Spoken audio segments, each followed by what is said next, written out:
ವೀಕ್ಷಕರೇ ನಮಸ್ತೆ. ನಮ್ಮ ಕರ್ನಾಟಕ ನ್ಯೂಸ್ 24x7 ನ್ಯೂಸ್ ಸ್ವಾಗತ ಸುಸ್ವಾಗತ ಗೆಳೆಯರೇ. ಇಂದು ಬೊಮ್ಮಸಂದ್ರದಲ್ಲಿ ಉಚಿತ ಆರೋಗ್ಯ ತಪಾಸಣಾ ಶಿಬಿರವನ್ನು ಆಯೋಜಿಸಲಾಗಿದ್ದು ಹೆಚ್ಚಿನ ಸಂಖ್ಯೆಯಲ್ಲಿ ಸಾರ್ವಜನಿಕರು ಆಗಮನಿಸಿದರು. ಕಾರ್ಯಕ್ರಮವನ್ನು ಯಶಸ್ವಿಯಾಗಿ ನಡೆಸಿಕೊಟ್ಟ ಬೊಮ್ಮಸಂದ್ರ ಸಾರ್ವಜನಿಕರಿಗೆ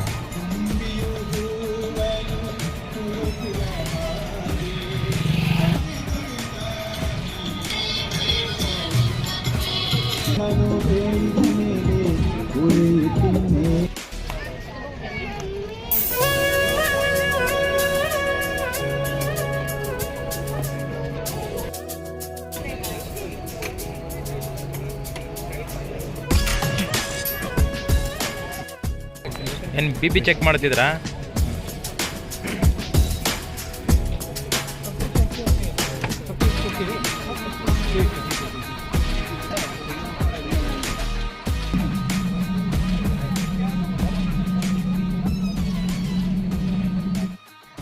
ಬಂದಂಥ ಸಾರ್ವಜನಿಕರಿಗೆ ಊಟದ ವ್ಯವಸ್ಥೆ ಸಹ ನಡೆಸಲಾಗಿದ್ದು ಸಾರ್ವಜನಿಕರು ಸಹಕರಿಸಿದ್ದರು.